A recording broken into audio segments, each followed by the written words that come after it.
tal? ¿Cómo están? Bienvenidos a una nueva mañana de radio. Es viernes 25 de octubre del año 2024. La mentira en la vida pública y política. Cada día se escuchan mentiras, cada día se denuncian mentiras, cada día se desmonta alguna mentira. Solo muy de vez en cuando un dirigente político admite haber dicho algo que no era verdad. Y lo de ayer, sin embargo, entra ya en otra categoría. O sea, puede que sea la primera vez que un dirigente político, diputado y portavoz de grupo parlamentario, puede que sea la primera vez que un dirigente político haya admitido que todo él era una mentira. No que haya contado alguna, sino que la mentira era él, un personaje, distinto a la persona. No solo distinto, opuesto a la persona real, como se dice. El personaje era un hombre respetuoso, empático, atento a las necesidades del prójimo, sensible incluso, infatigable defensor del derecho que tiene toda mujer a no ser acosada, a no ser maltratada psicológicamente, a no ser humillada, a no ser obligada a llevar la relación sexual por un camino que ella no desea. Infatigable defensor del consentimiento como requisito irrenunciable para una relación sexual sana. Infatigable defensor de la dignidad de las mujeres. Este era el personaje. La persona era tóxica en su relación con las compañeras de trabajo, con las compañeras de partido y con las mujeres con las que tuvo o intentó tener una relación, llamémosla afectiva, aunque en realidad se trate de una relación sexual. La persona que es Íñigo Errejón le quitó ayer la máscara al personaje que es Íñigo Errejón y permitió que ahora todos conozcamos al verdadero Íñigo Errejón. Aunque, como dice hoy Ángel Villarino en El Confidencial, claro, lo primero que hay que preguntar es si el comunicado lo ha escrito la persona o el personaje. Este comunicado de ayer, a medio camino entre la confesión y la justificación, con el que anunció Íñigo Errejón el final de su carrera política, en realidad es el resultado de saberse ya comprometido, o sea, de saberse ya al borde de. ¿Por qué? Pues porque había sido señalado por varias mujeres que le imputan, ojo, no solo tener comportamientos machistas, sino haber ejercido con ellas el acoso y el maltrato psicológico.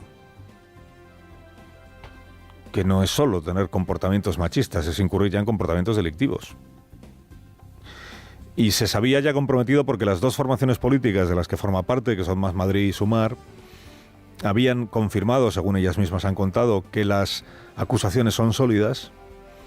Habían hablado con el propio Íñigo Errejón, que ha asumido o admitido comportamientos reprobables, no es que haya admitido la comisión de ningún delito, del acoso sexual, de la violencia machista, pero sí comportamientos, digamos, poco defendibles, que les ha contado al parecer que tiene una adicción al sexo y otra adicción a las drogas, por las que está siendo tratado, y le habían enseñado la puerta de salida a Íñigo Errejón.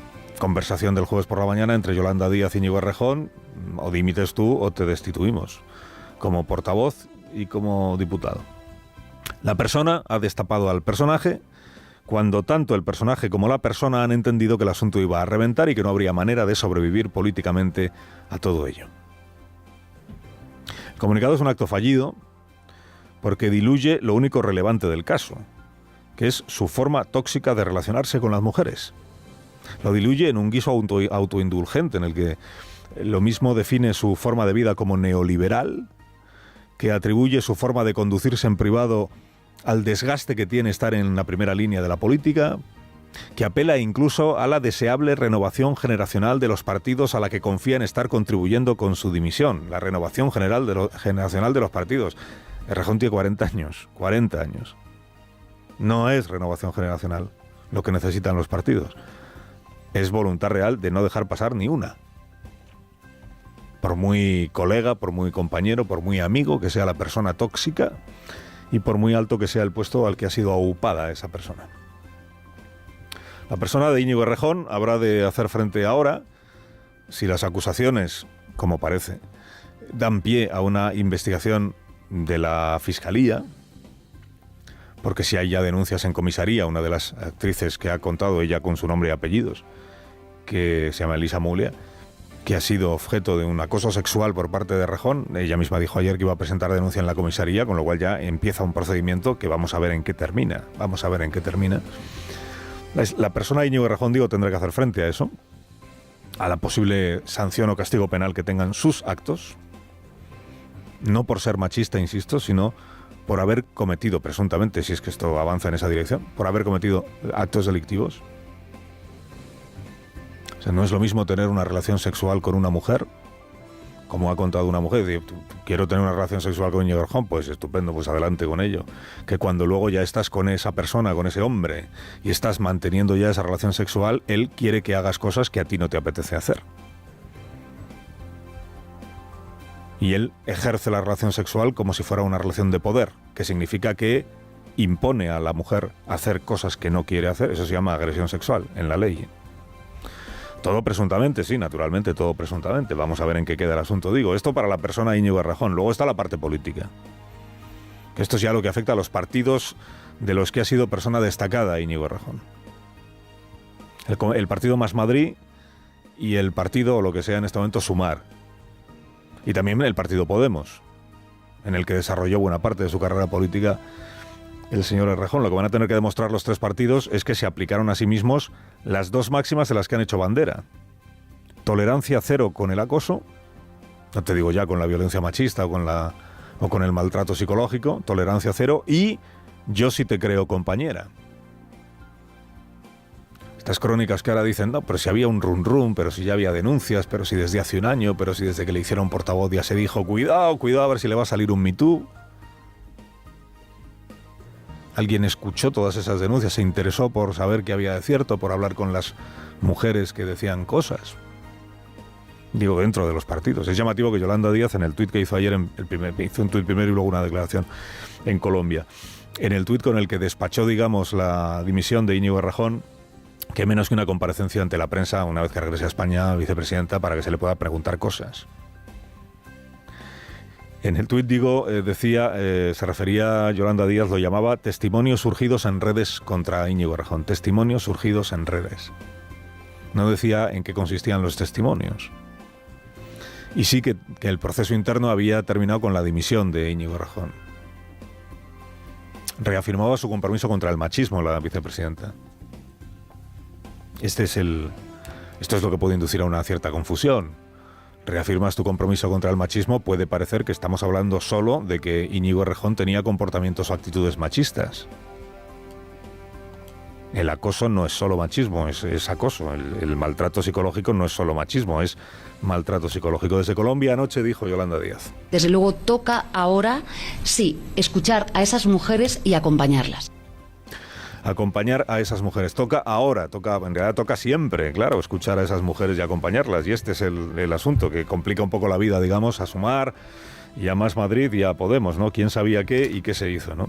El proceso ha concluido que Íñigo Errejón tiene que dimitir ya, pero el proceso ha concluido que hubo acoso, que hubo abuso, que hubo violencia, que hubo maltrato psicológico, que hubo todo presuntamente hasta que no haya una sentencia judicial de acuerdo, sí, pero el proceso de indagación exactamente en qué ha concluido.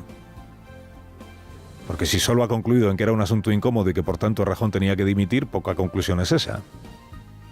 Dice, no, si ya ha dimitido. Sí, bueno, habrá dimitido, pero si ha incurrido en comportamientos castigados por el Código Penal, no ha concluido en una dimisión. Tendrá que concluir en otra cosa. Varios diarios informan hoy de que los tres partidos por los que ha pasado Íñigo Errejón recibieron denuncias anónimas desde hace al menos un año. Otros, claro, en Podemos dicen, pues entonces de cuando estaba en Podemos, tú fíjate el tiempo que ha pasado. Recibieron denuncias anónimas, pero que no pasaron de ahí porque no aportaban quienes hacían las denuncias pruebas concluyentes. Esto sí que... ¿Cómo que no aportaban pruebas concluyentes? Yo sí te creo compañera, pero en esto no, pero no siempre. Lo de las pruebas es para una vista judicial. Pruebas concluyentes, se supone que en un partido como Podemos o como Más Madrid o como Sumar, si hay una denuncia, aunque no tiene que aportar pruebas quien denuncia, eso vendrá después en una investigación. Pero ya tiene que haber algún tipo de reacción, ¿no? Por lo que predican estos partidos, al menos. Los partidos no son jueces que digan sentencias, efectivamente, pero tampoco han de esperar a contar con pruebas concluyentes para iniciar una indagación interna, si le dan crédito a quien denuncia. Llamativo que dirigentes de izquierdas que han escrito sobre Íñigo Errejón en estas últimas horas, que han publicado tweets, la mayoría de ellos o de ellas no mencionan el nombre de Íñigo Errejón. No le menciona directamente. El presidente Sánchez tampoco lo hace en el tuit que difundió anoche, en el que empieza haciendo una exaltación de su gobierno, que para Sánchez esto siempre es lo primero, una exaltación de su gobierno y de sus políticas, luego ya manifiesta su apoyo a las mujeres que sufren acoso y abusos y termina manifestando su apoyo a Sumar. A quien haya leído el tuit sin estar al tanto de todo lo que había pasado con Íñigo Errejón no habrá entendido nada. Tan explícito para otros casos el presidente y tan papel de fumar para este. Bueno, le van poniendo nombre ya al quién fue quién en el viaje de Delcy Rodríguez a Barajas, a España. Viaje frustrado porque al final no pudo reunirse en el despacho del ministro Ábalos y tuvo que reunirse con él solo en Barajas y de ahí no pudo pasar. Ayer compareció el ministro del Interior en el Senado, Marlaska. Lo que más repitió fue no lo sé, lo desconozco. Pero sobre Delcy sí que dijo que fue él quien avisó a Ábalos, como ya contó Ábalos en 2020 por otra parte, de que esta señora no podía entrar en territorio europeo. Lo pasmoso de ayer es que dijera Grande Marlaska que él no sabe si Pedro Sánchez estaba al tanto de que Delcy venía. Y desconozco hasta qué punto el presidente del gobierno sabía de esa visita. ¿Cómo que hasta qué punto? Pero si debe ser el único español que lo desconoce, que fue Sánchez quien hace 10 días confirmó que lo sabía. Me informó de esta visita privada de la vicepresidenta Delcy Rodríguez y cuando el gobierno de España se percató de que había unas sanciones individuales a la vicepresidenta del gobierno de Venezuela, Delcy Rodríguez, pues efectivamente se canceló esa visita. Vamos encajando ya piezas entonces, ¿no? O sea, Ábalos había quedado con Delcy para el lunes en su despacho, avisa a Sánchez de que viene Delcy, en visita privada, o más que privada, discreta, o sea, secreta. Los dos siguen tan felices esperando a que llegue Delcy.